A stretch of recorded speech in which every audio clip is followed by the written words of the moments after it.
Pak Tong kaya sekali ini. Bukan kaya sekali, kita perlu uang banyak sekali. Donald Trump bisa tertembak. Karena dia terlalu kaku. Karena kan karismatik adalah kekristenan yang palsu. Terlalu banyak orang, terlalu bodoh. Ya, dia pikir dia juga boleh ambil perpuluhan. Ya. Yang motivasi dari permulaan tidak benar. Bahasa lo yang tidak dimengerti berarti tidak bisa diuji. Semua yang tidak tahan uji pasti ada palsunya. Lalu setiap gereja harus mengakui kuasa partai komunis lebih besar dari Tuhan. Kalau gerejanya rugi, ada yang rebut. Tidak ada yang mau rebut. Karena ada untung baru rebut. Itu bukan pendeta, pendusta.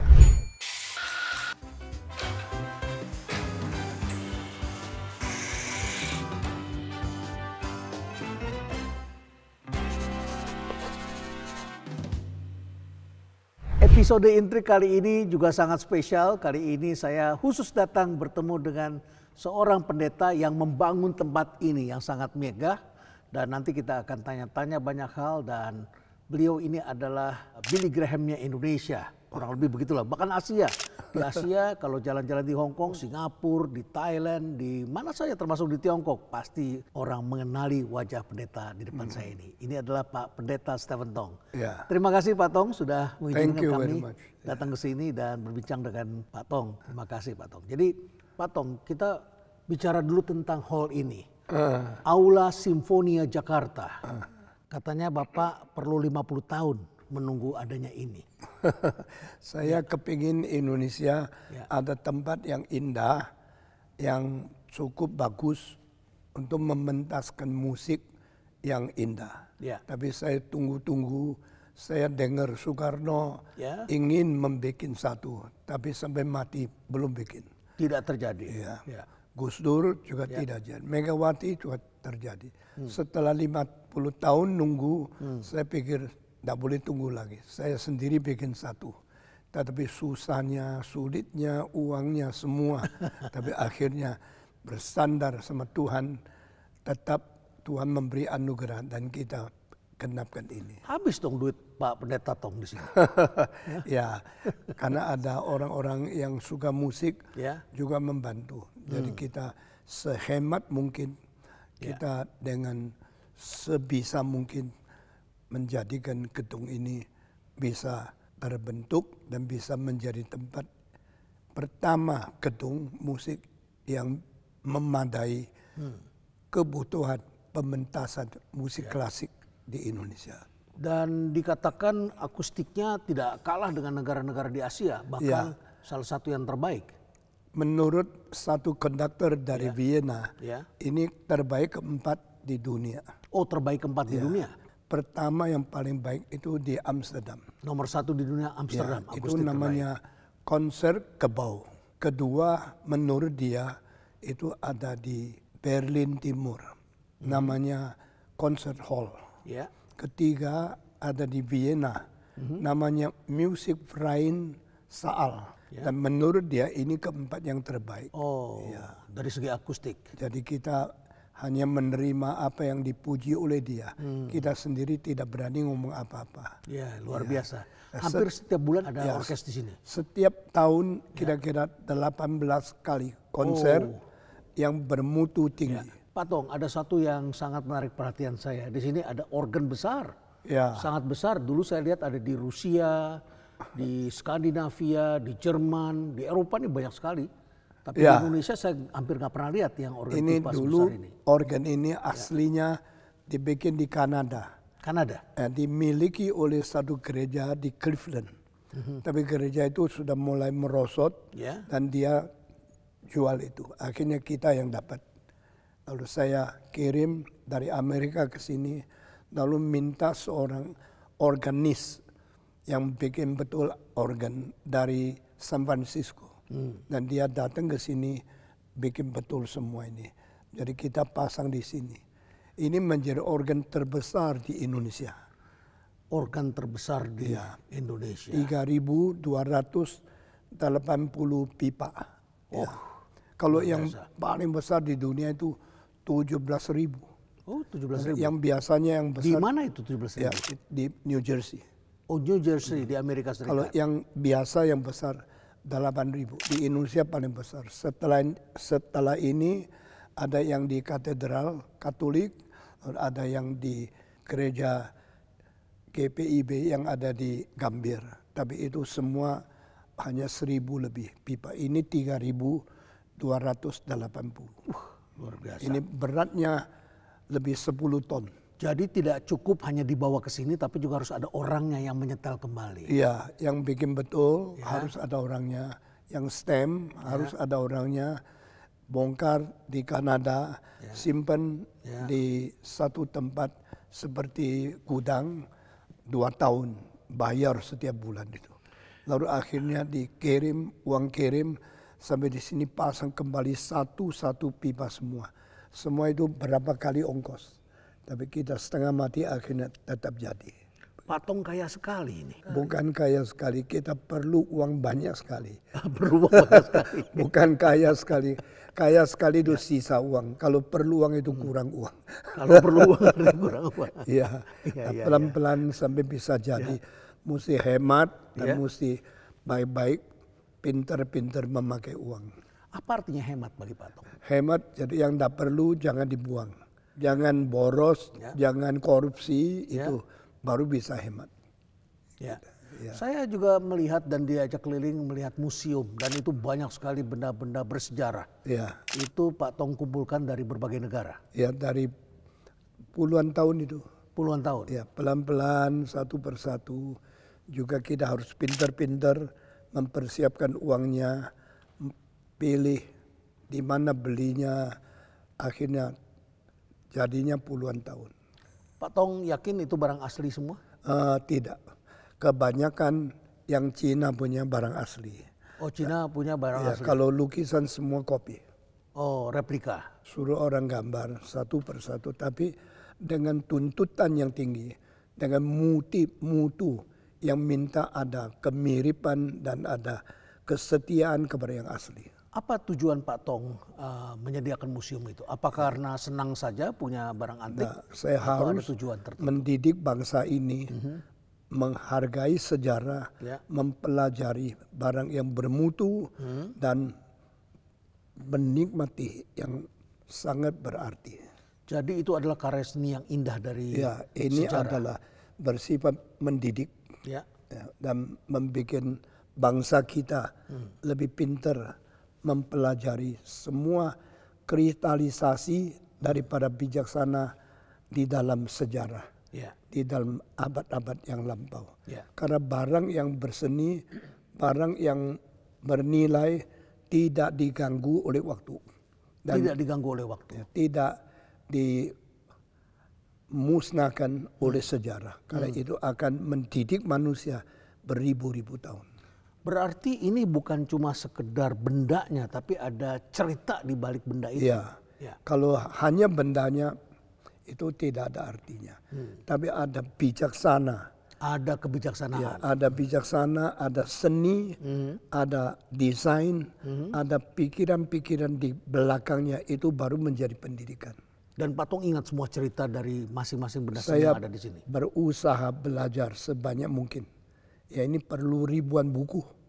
Dari zaman 3.000 tahun, 5.000 tahun, lalu dinasti apa, kaisar apa, penggunaan apa, bentuk apa, lalu perkembangan sejarah mengalami perubahan apa, itu harus dipelajari. Sejarah, seni, kebudayaan, apakah itu juga menyangkut materi dalam pengajaran dan khotbah yang diberikan oleh Pak Tong? Ya, saya di dalam khotbah harus mengerti yang sesungguhnya. Maka kalau yang tidak ada nilainya, saya tidak belajar. Kalau ada nilainya, saya belajar, saya hafal, saya cerita, dan saya beritahu kepada pendengar saya supaya mereka mengerti apa yang mereka warisi daripada nenek moyang. Ada cerita yang paling menarik yang Pak Tong masih ingat, yang penting dan sering diceritakan oleh Pak Tong? Iya, misalnya di dalam museum saya ada satu barang sudah 2.700 tahun. Itu kulkas kuno. Kulkas kuno 2.700 tahun? Di tengah itu ada tempat yang taruh anggur. Di pinggirnya itu ada lubang taruh es. Di luarnya ada cepitan yang lain. Jadi kelihatan itu seperti barang yang tidak ada artinya. Tapi kalau raja mau minum, dia buka tempat di atas, lalu dia ambil anggur yang sudah dingin sekali. Dia boleh menikmati apa yang kita nikmati di abad 21. Kayak gini, orang-orang kaget. Oh, ini kenapa ada ciduknya ini? Ini untuk ambil anggur di dalam. Kalau dibuka baru tahu 3 susun. Luar adalah satu yang menjaga atau mengkurungi. Dalam ada yang simpan. Tengahnya lubang untuk taruh es. Isolasinya. Itu seperti termos ya? Ya, seperti ini tapi besar. Itu dari peradaban Tiongkok atau dari mana? Dari Tiongkok punya. Tiongkok punya. Di Roma juga ada. Oh, Tiongkok ada, Roma ada. Ya, Roma tapi lain. Dia pakai kapal. Ya. Kapal taruh ikan, luarnya taruh es, baru dikasih kayu di luar. Tapi itu besarnya satu kapal. Nah ini cuma 1 meter lebih. Nah ini dalamnya ada tempat keliling untuk taruh es. Bawanya bagaimana ke Indonesia?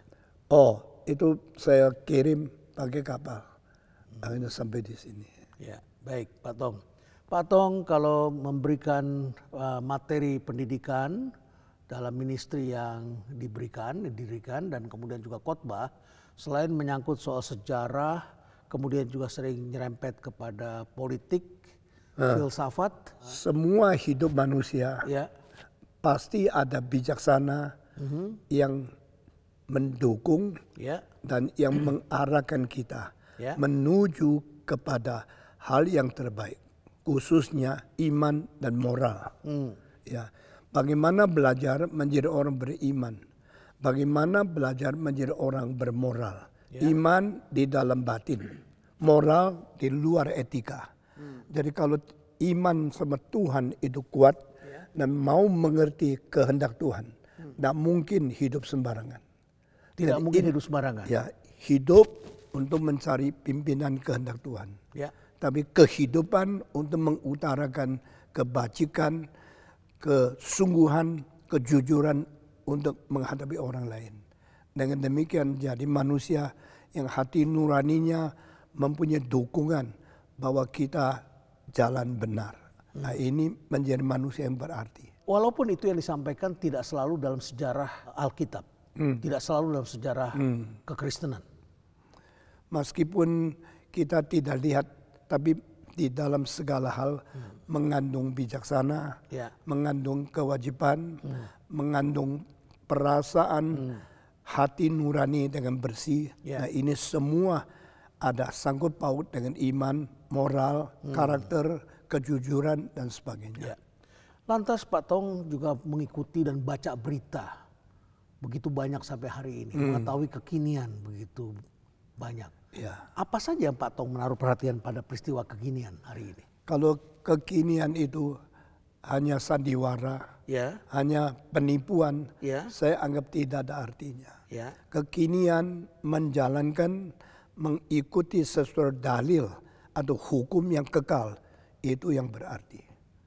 Jadi politik bisa menjadi mainan orang-orang politikus, tapi politik bisa menjadi satu pelaksanaan kebijaksanaan di dalam memerintah dan membahagiakan manusia. Membahagiakan manusia. Ada hal yang menarik terkait kekinian. Pak Tong pernah mengucapkan di salah satu kesempatan bahwa kalau begini terus Donald Trump bisa tertembak. Dan terjadilah itu. Iya, masih ingat? Saya sudah bicara itu. Karena dia terlalu kaku. Nah kaku itu tentu tidak baik. Kalau kaku untuk membela kebenaran, justru itu yang diperlukan manusia. Tapi orang yang kaku di dalam kebenaran justru harus berjiwa korban. Ya itu saya mengatakan ada orang terlalu kaku membela sesuatu prinsip yang dia tidak mau berubah. Mungkin dia bisa ditembak.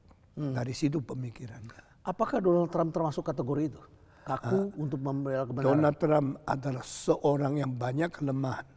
Tapi dia adalah seorang yang berani, seorang yang ada kejujuran, dan seorang yang banyak tidak dimengerti oleh orang lain. Orang mau dimengerti oleh orang lain mungkin perlu waktu yang banyak. Seperti apa sulit dimengertinya? Misalnya Donald Trump, banyak orang dulu nggak ngerti sama dia. Setelah 3 tahun kemudian mulai belok, mulai terima dia. Baru 3 hari ini Elon Musk, beberapa orang dari Silicon Valley ya, daripada teknologi, orang-orang satu bela Trump setelah dia ditembak. Ya mereka rasa inilah orang berani, orang yang jujur. Nah ini kalau jadi presiden mereka setuju. Bukan setuju dalam segala halnya, tetapi ini adalah orang berani bayar harga. Tapi Donald Trump juga dikenal kontroversial. Oh, memang dia banyak kelemahan. Ini orang yang boleh dikatakan bajingan yang agak baik lah. Dia baik. Dia punya anak, tidak ada yang tidak sekolah baik. Satu negara perlu orang mempunyai polisi yang tegas. Nah, mempunyai kebijaksanaan yang bisa menutupi kelemahannya. Di dalam hal ini, saya kira dia juga banyak kebajikan yang orang lain belum tahu. Kalau tidak salah Pak Tong juga pernah mengatakan, Ahok kalau begini terus juga bisa tertembak. Mungkin aja. Ahok juga orang berani. Dan dia banyak dipengaruhi oleh saya. Bagaimana ceritanya? Ya, saya pernah membuat satu seminar bicara tentang bijaksana filsafat timur. Saya mengambil Konghucu, Lao Tzu, Mencius, beberapa orang tokoh yang paling penting. Dan saya tidak sangka yang datang itu kira-kira 70 orang belajar filsafat itu. Berapa hari? 7 hari. Oh 7 hari. Salah satu Ahok, saya tidak tahu. Saya kira itu anak muda, siapa saja bisa ikut. Tapi setelah dia belajar semua 7 hari, dia minta beli kasetnya itu 20 set. Ini mau apa? Mau cari uang atau mau jual lebih mahal atau bahkan? Dia bilang dia mau belajari dan mau kasih sama orang-orang penting yang bekerja di dalam pemerintahan. Ya, lalu orang kita bilang oke, kasih diskon. Karena dia waktu itu masih muda dan begitu banyak uang. Sudah beli, dia pelajari. Sudah pelajari semua yang dia pelajari. Dia pakai di dalam waktu dia menjadi gubernur di Jakarta. Ya, misalnya Konghucu mengatakan senjata, makanan, sama moral. Yang paling penting bukan uang, bukan senjata, tetapi harus ada moral yang kuat. Karena di peribahasa Tionghoa ada satu kalimat, min wu xin bu li. If the people don't put trust in you, you cannot run government. Kalau tidak dipercaya tidak bisa menjalankan pemerintahan. Ya, dari kalimat itu dia hafal, dia bilang, wah besok kalau pemerintah Indonesia mengerti kalimat ini, meskipun kita kurang senjata, kurang makanan, tidak apa-apa. Kalau ada kepercayaan Indonesia bisa menjadi negara yang kuat, dia jalankan itu. Maka dia jalankan apa yang saya ajarkan di dalam pemerintahan jadi gubernur. Dan banyak yang dia jalankan saya kira betul-betul dia setia dengan apa yang saya ajarkan. Maka dia bicara di Belanda, orang kira dia dipengaruhi oleh Abraham Kuyper. Dia bilang, who is Abraham Kuyper? Saya tidak tahu. Dia, you orang reform, ya orang reform. You kenapa jadi reform? Saya bukan karena Calvin, bukan karena Abraham Kuyper, saya jadi reform karena Stephen Tong. Baru orang Belanda tahu dia dipengaruhi oleh saya. Kira-kira begitu. Ya. Ini ajaran Pak Tong menarik sekali. Di antaranya juga Pak Tong sering mengkritik tentang gereja karismatik. Bisa dijelaskan di poin mana gereja karismatik yang ya, saya dasarnya adalah mau jujur kepada Tuhan yang asli. Jujur kepada Tuhan yang asli. Semua orang pikir Tuhan dari agama mereka pasti Tuhan asli. Ya, jadi semua pikir agama mereka pasti benar. Tuhan mereka pasti asli. Saya curiga itu. Ada Tuhan buatan manusia juga. Banyak Tuhan yang memalsu Tuhan asli. Lalu saya menemukan di dalam kitab suci ada 5 hal yang tidak mungkin dipalsukan. Pertama, kebenaran. Kedua, kesucian. Ketiga, keadilan. Keempat, kebajikan. Kelima, cinta kasih yang murni. Kalau ini 5 tidak ada. Salah satu tidak ada? Saya tidak percaya ada Tuhan. Kalau saya percaya Tuhan, pasti 5 ini dimiliki oleh Tuhan. Lalu dari 5 hal ini menguji, banyak yang disebut dewa, yang disebut Tuhan itu omong kosong. Seperti apa yang omong kosong ini? Misalnya Gereja, Allah tertinggi itu Jupiter. Ya. Tapi dia curi istri orang lain. Dia menipu lalu pura-pura menjadi kuasa yang lain, masuk ke rumah orang lain. Kelihatan seperti awan, padahal itu manusia. Ini dalam mitologi Yunani. Ya, mitologi. Jadi di situ dia kira dia dewa. Dia kira dia Tuhan. Tapi itu tidak mungkin. Maka saya pikir yang tidak suci bukan Allah. Yang tidak adil bukan Allah. Yang tidak benar bukan Allah. Yang tidak itu bajik bukan Allah. Yang tidak punya kasih bukan Allah. Jadi kalau punya 4 dari 5 tapi tidak suci bukan Allah juga. Tidak bisa dong. Mesti 5-5. Karena ini Alkitab. Ya. Gerakan karismatik di mana persoalannya? Gerakan karismatik adalah kekristenan yang palsu. Kekristenan yang palsu? Ya. Apanya? Bagaimana? Karena dia mengajar manusia percaya untuk dapat uang, percaya untuk dapat kaya, percaya untuk dapat lancar, percaya untuk dapat sukses. Itu berarti Allah tidak mengajar orang berkorban. Ya. Allah janjikan orang asal percaya dapat segala berkat. Ya. Itu pasti ajaran palsu. Bukankah gerakan karismatik itu fokusnya pada bahasa roh? Itu salah satu aspek yang salah. Ya. Karena bahasa roh, istilah glosa itu lidah. Lidah. Bahasa Greek. Ya. Nah, lidah yang ada itu harus dimengerti. Ya. Tapi bahasa roh yang tidak dimengerti berarti tidak bisa diuji. Semua yang tidak tahan uji pasti ada palsunya. Karena tidak bisa diuji, tidak tahu artinya apa. Saya kira itu bukan bahasa roh yang asli. Bahasa roh yang asli bisa dimengerti.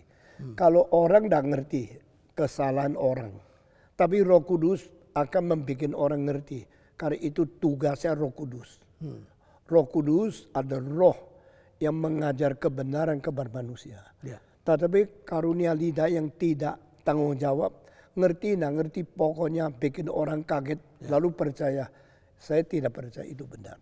Jadi menurut tafsiran saya, yang benar pasti tahan uji. Yang benar pasti tahan uji? Yang tahan uji pasti ada caranya.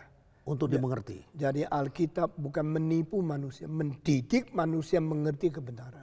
Sementara kita lihat bahasa roh sekarang sudah mulai menjadi pertunjukan di gereja-gereja dan menarik banyak umat, tiba-tiba kemudian ditumpangkan tangan, semua orang bisa berbicara dalam bahasa roh dan banyak orang yang ketakutan juga kemudian tiba-tiba bisa mengeluarkan itu. Adakah contoh di Alkitab? Kalau tidak ada, jangan terima. Maaf karena ternyata terlalu banyak orang, terlalu bodoh. Gampang ditipu dan mereka begitu mau saja karena mendapat faedah. Ya, kalau sekarang ada seorang gubernur dikasih uang izin semua dikasihkan, saya mengatakan itu gubernur yang brengsek karena dia maunya uang. Uangnya saja. Ya, kalau Tuhan pun bisa dicokot dengan uang, mana saya mau percaya Tuhan itu Tuhan asli? Tidak mungkin. Termasuk mujizat palsu? Banyak yang palsu. Mujizat yang palsu bisa mendapatkan orang punya hati, sekaligus dapat orang punya uang. Ya. Jadi Allah pendeta yang seperti menjalankan mujizat palsu, banyak orang kasih uang, dia senang. Tapi itu pendeta palsu sekaligus. Ya, jadi kita mesti hati-hati. Ya, saya lihat di beberapa negara Afrika ada bisa menghidupkan orang mati, ternyata orang itu tidak mati sebetulnya. Iya, itu semua palsu. Palsu. Ya. Jadi banyak orang lihat, wah kaget. Ya. Sebenarnya yang penting bukan mujizatnya. Yang penting sesudah mendapatkan mujizat hidupnya berubah tidak. Kalau kemudian juga ada ramai di kalangan gereja pendeta yang selalu bicara tentang kemakmuran dan bicaranya tentang perpuluhan. Nah. Dan kemudian ditakut-takuti umatnya sehingga kemudian di salah satu kota di Jawa Tengah saya diberitahu hampir semua pabrik di sana 10% dari sahamnya dimiliki oleh pendeta tertentu di satu kota. Itu pendeta yang rakus, pendeta yang tidak jujur, nah itu nanti hukuman lebih berat dari orang lain. Ini Pak Tong ngomong benar ini berdasarkan apa yang Pak Tong pelajari? Oh, saya bukan sedang ngomong, saya pernah di hadapan pendeta. Jangan menipu orang. supaya kamu tidak dihukum oleh Tuhan. Ya, waktu itu banyak orang pakai nama Tuhan, nama kitab suci, mengkeduk uang. Akhirnya mereka menjadi kaya, tapi perubahan anggotanya tidak menjadi lebih suci, lebih jujur. Jadi itu palsu. Dan itu belakangan ini marak sekali karena banyak sekali pengusaha yang sekarang justru ingin jadi pendeta. Dan pendeta ingin menjadi pengusaha. Ya, dia pikir dia juga boleh ambil perpuluhan. Yang motivasi dari permulaan tidak benar. Dari permulaan sudah tidak benar. Ya. Dan ini sekarang marak sekali. Bagaimana kita membersihkannya, Pak Tong? Tapi kita tidak sanggup membersihkan semua. Tapi berani bicara. Sebetulnya dari mana awal mulanya sehingga perpuluhan ini menjadi diributkan oleh para pendeta-pendeta palsu ini? Karena perpuluhan itu banyak loh. Kalau you punya satu pabrik, modalnya atau untungnya 100 juta, 10 juta. Oh, sudah besar. Besar sekali kalau semua anggota ribuan, bagaimana? Nah, dan dia mulai pikir kalau itu punya saya bagaimana. Jadi orang yang hatinya mau uang, lalu memakai kitab suci, itu paling jahat. Waktu Yesus Kristus diberikan minyak narwastu, itu mahal sekali.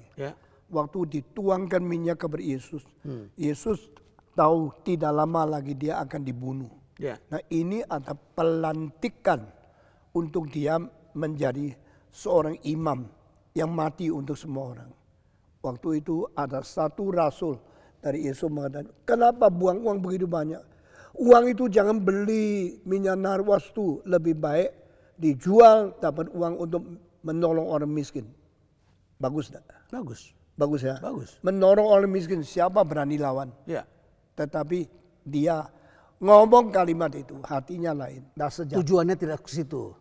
Alkitab mengatakan sebab dia adalah seorang maling. Selalu ambil uang dari kas. Sehingga dia maunya itu kalau kembalikan ke kasnya dia bisa ambil sendiri. Jadi ucapannya adalah untuk rakyat kecil, untuk orang miskin, tetapi sebetulnya untuk kantongnya. Menumpang rakyat kecil seperti berbuat baik, tapi untuk faedahnya sendiri. Maka Alkitab seorang rasul mengatakan dia adalah seorang maling. Dan dia membicarakan hal demi nama orang banyak untuk membuktikan dia baik, padahal dia paling jahat. Lantas kalau begitu di aliran Calvin yang Pak Pendeta Tong ajarkan, yang reform ini, bagaimana peran perpuluhan? Kita tetap atau bagaimana? Ajarkan harus memberi perpuluhan. Tapi perpuluhan tidak pernah diambil oleh pendeta. Tidak pernah diambil oleh Pak Pendeta? Tidak ada pendeta boleh ambil. Jadi perpuluhan disimpan untuk perlunya barang besar. Yang biasa tidak boleh. Kita berani bangun gereja besar, kita berani pakai uang banyak karena uang tidak sembarangan dipakai. Sampai perlu baru dipakai. Jadi dengan kata lain, Pak Pendeta, pendeta-pendeta ini hidupnya dari mana? Dari uang operasional gereja itu? Ya, operasional gereja termasuk. Dari kolektor begitu ya? Kolektor termasuk harus membiayai pendeta punya uang. Pendeta punya hidup.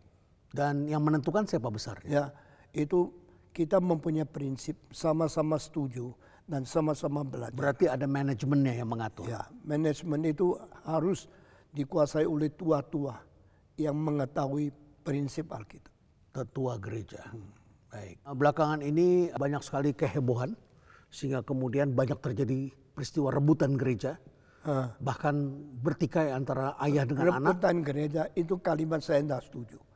Kalau gerejanya rugi, ada yang rebut. Tidak ada yang mau rebut. Karena ada untung baru rebut. Ada untung. Ya, jadi itu semua omong kosong. Kalau mau bangun gereja besar ini, bisa 6.000 orang. Bayarnya berapa? Saya silakan siapapun mau jadi pendeta yang mengganti saya, silakan ambil. Tapi you bisa bayar enggak? Kalau you tidak bisa bayar, pasti you tidak mau. Dari mana Pak Tong membiayai? Saya cuma serahkan Tuhan. Dan saya khotbah dengan sangat giat. Akhirnya orang datang dan saya tidak pernah paksa satu orang. Tidak pernah bilang, you mesti berapa. Tidak. Khotbah dengan baik, menurut Tuhan gerakan hati mereka. Mereka kasih persembahan, dikumpulkan cukup. Ya, cukup untuk biayai pendeta-pendeta. Cukup untuk membiayai maintenance. Cukup membiayai pajak. Cukup membiayai pembersihan. Saya tidak tahu bulan depan bagaimana. Apalagi saya kalau sudah mati, pendeta lain datang masih bisa enggak? Saya tidak tahu. Nah itulah sandar sama Tuhan. Itu namanya beriman kepada Dia.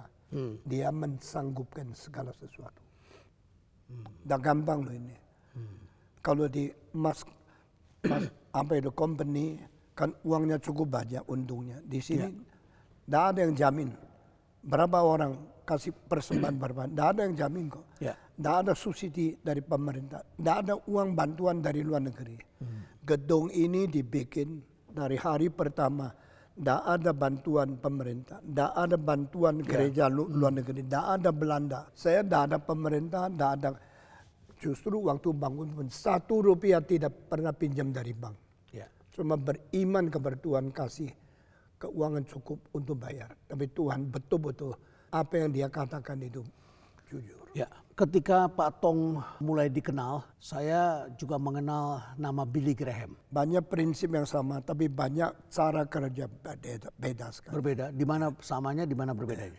Sama-sama Billy Graham adalah orang yang tidak bersandar kepada orang kaya. Ya, saya juga tak pernah. Waktu bangun gereja ada orang kaya mau bayar, kalau janji imannya kurang dia tutup. Saya bilang tidak boleh. You tidak berhak. Jadi akhirnya bagaimana? Mari kita sama-sama masuk. Sama-sama tulis, you mau kasih berapa? Akhirnya kita kurang uangnya. Tapi di dalam 2 tahun bangun sampai selesai, saya tanya ketua panitia pembangunan. Sudah jadi sekarang kita utang berapa? 1 sen pun tidak utang. Baik. Apa perbedaannya dengan Billy Graham? Billy Graham khotbah, dia tidak pernah, saya di dalam khotbah selalu panggil siapa yang mau menjadi pendeta, maju ke depan, serahkan diri, masuk sekolah teologi. Billy Graham seumur hidup tidak pernah panggil orang jadi pendeta. Tapi yang ikut saya di 17 mulai berkhotbah, sampai sekarang umur 84. Yang maju ke depan mau menjadi hamba Tuhan, sudah lebih 560.000 orang. Ini beda sekali. Di seluruh dunia? Ya. Pak Tong pernah bercerita kepada saya bahwa ini banyak juga dibangun di museum. Pak Tong kumpulkan itu belinya mahal-mahal. Benda-benda bersejarah itu, barang-barang seni, mahal sekali. Dan saya tanya uangnya dari mana Pak Tong? Pak Tong katakan itu adalah karena Pak Tong adalah pembicara seminar internasional. Saya bicara di mana-mana. Ada orang yang memberikan honor untuk saya. Saya tidak pakai. Saya semua pakai untuk beli barang. Jadi tidak pikirkan sendiri. Sehingga saya boleh miskin, tapi pekerjaan Tuhan tidak boleh miskin. Seperti apa miskinnya Pak? Miskinnya, saya tidak mempunyai mobil mewah. Saya tidak mempunyai barang mahal untuk sendiri. Tapi saya berani barang yang bermutu taruh di museum.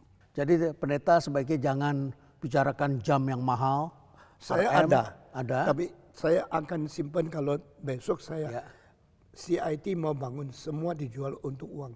Persembahan untuk sekolah. Calvin Institute of Technology. Ya. Itu sekolah yang Pak Tong develop. Itu tanah sudah beli, bangunan belum. Pak Tong membangun kampus itu tidak mudah. Ada banyak kawan saya pun dia adalah profesor bikin kampus tidak berhasil sampai kemudian harus dijual kepada orang lain. Ada lagi pengusaha yang bikin kampus mahasiswanya tidak banyak, tidak dapat dukungan. Mengapa Pak Tong mengambil risiko mendirikan kampus? Karena kampus terbaik di dunia, Harvard, Yale, Princeton, semua dibangun oleh orang reform. Apa bedanya metodis dengan reform? Metodis pentingkan penginjilan, reform pentingkan doktrin. Ya, di dalam Alkitab, if you fear the Lord and you jalankan kehendaknya, you akan mempentingkan semua yang paling berharga untuk manusia. Doktrin dalam Negara Kesatuan Republik Indonesia, doktrin yang Pak Tong ajarkan, nanti mahasiswanya kan bisa saja datang dari berbagai latar belakang agama. Ya, bisa. Bagaimana doktrin itu diajarkan? Kita dirikan berdasarkan ajaran Alkitab. Jadi kita harap mereka belajar firman Tuhan. Kalau mereka tidak mau, tidak paksa. Ya, tapi ajaran firman Tuhan itu menjadi dasar. Takut kepada Tuhan adalah permulaan bijaksana. The fear of the Lord is the beginning of the wisdom. Alkitab mengajar ini. Dan kalimat-kalimat yang penting ini sudah menjadi batu fondasi dari Harvard, dari Yale, Princeton, Columbia, semua sekolah yang paling penting. Karena bangun sekolah kindergarten bisa cari uang. Bangun universitas pasti rugi banyak. Ya betul, tidak mudah itu. Ya, tapi tidak apa-apa lah. Yang penting Tuhan senang, Tuhan kasih, kita sandar sama dia. Baik. Pak Tong juga menarik sering mengkritik pemerintahan Cina. Karena itu pemerintah yang tidak menghargai Tuhan, tidak percaya ada Tuhan, berdasarkan Karl Marx, Lenin, Engels, itu semua adalah orang yang ateis. Dan sampai hari ini? Sampai hari ini. Bukankah mereka sekarang sudah lebih terbuka? Tidak pernah terbuka. Dia tujuan terakhir musnahkan agama. Pak Tong melihat indikasi itu di Tiongkok hari-hari ini masih terjadi? You tahu orang Tiongkok secara diam-diam tangkap orang yang mereka tidak setuju, dibedah secara paksa, ginjalnya diambil untuk jual. Nah ini Tiongkok menjalankan. Ini real Pak Tong? Bukan real, sudah terbukti. Sekarang Amerika banyak mulai marah sama Tiongkok. Gereja juga hidup di Tiongkok, bukan? Gereja yang sedikit kompromi diperbolehkan. Oh, yang sedikit kompromi. Maksudnya kompromi itu artinya? Ya, itu taruhlah gambaran Xi Jinping di gereja. Ya, kalau kita di sini kantor mesti taruh presiden, wakil presiden. Mereka taruh Xi Jinping gereja. Lalu setiap gereja harus mengakui kuasa partai komunis lebih besar dari Tuhan. Itu kompromi. Maka banyak orang Tionghoa ya sekarang bawa anaknya lari ke Indonesia, lalu diam-diam di sini ikut kebaktian baru pulang lagi supaya mempunyai iman. Pak Tong punya juga banyak murid di Tiongkok. Saya kira ya banyak, mungkin kira-kira puluhan ribu yang dengar saya punya khotbah setiap minggu melalui online. Pak Tong masih aktif memberikan khotbah setiap minggu? Saya masih khotbah setiap minggu di sini. Tapi kita streaming, mereka online lihat. Caranya online, curi-curi tidak diketahui oleh pemerintah. Baik Pak Tong, banyak hal yang menarik. Saya tentu masih terkagum-kagum. Ini adalah tokoh-tokoh musik klasik. Saya pilih sendiri. Pak Tong, yang paling Pak Tong hormati dan paling suka yang mana? Yang ketiga dari sini. Ketiga dari Johann sini? Sebastian Bach. Bach, apa yang dia Pak Tong lihat tadi? Adalah orang paling cinta Tuhan. Setiap kali tulis musik doa dulu. Sudah tulis selesai, malam itu dia tanda tangan tambah Soli Deo Gloria, for the glory of God. Ini orang luar biasa. Lalu kedua Handel yang tulis Mesias. Bach itu dari Jerman. Kemudian Handel dari Jerman juga. Dua orang itu dilahirkan beda 2 minggu. Tahun 1685 Handel lahir dulu baru Bach. Tapi akhirnya Bach lebih besar dari Handel.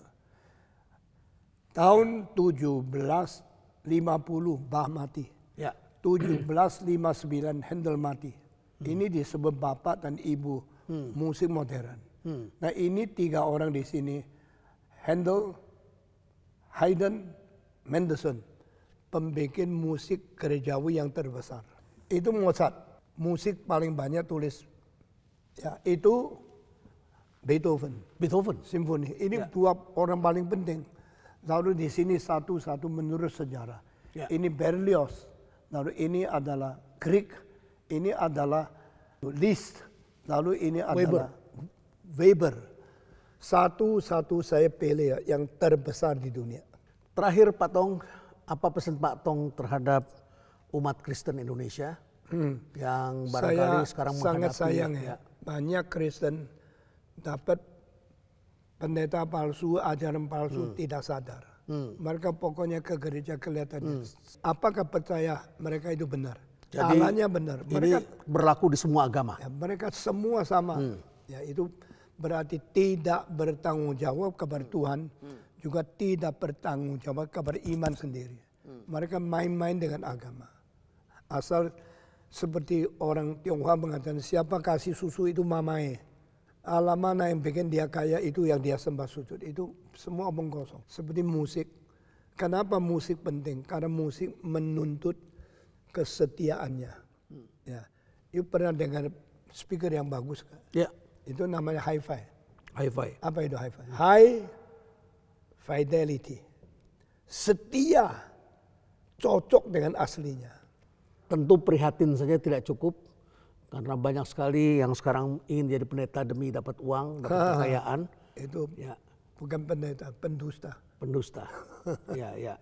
Pak Tong, saya sebetulnya sudah ingin menutup, tetapi terakhir Pak Tong, benar ini terakhir saya ingin tahu untuk bisa menonton konser di sini, kita bisa melihat, bisa mencari informasi dan aula Simfonia Jakarta. Ya. Nanti ya tanggal 20 berapa ya? Ya, Agustus ya. Ya. Anak saya yang kondak. Anak perempuan saya dapat kompetisi conducting, dapat juara pertama di Paris. Baik. Nanti dia yang kondak. Pak Tong, tentu saja ini satu kemegahan dan kita turut mendoakan karya besar Pak Tong ini bisa terus abadi dan tentu dilanjutkan oleh generasi berikutnya. Sayang ya Jokowi belum pernah datang. Dia suka metal. Mungkin Prabowo nanti kita undang. Dan tentu ya. Kalau Habibie pernah datang. Habibie pernah datang. Ya, kita doakan semua pemimpin kita. Ya, oke. Baik, terima kasih Pak Tong. Tuhan berkati. Tuhan berkati. Pak Tong selalu sehat. Tentu kami bahagia bisa berkenalan, bertemu dengan pendeta yang sangat kami hormati dan tentu saja telah memberikan dampak yang sangat besar dalam kehidupan kerohanian, ketenangan batin dan tentu saja adalah bagaimana iman masing-masing masyarakat di dunia ini. Terima kasih Pak Tong. Ya. Sehat selalu dan stay relevan.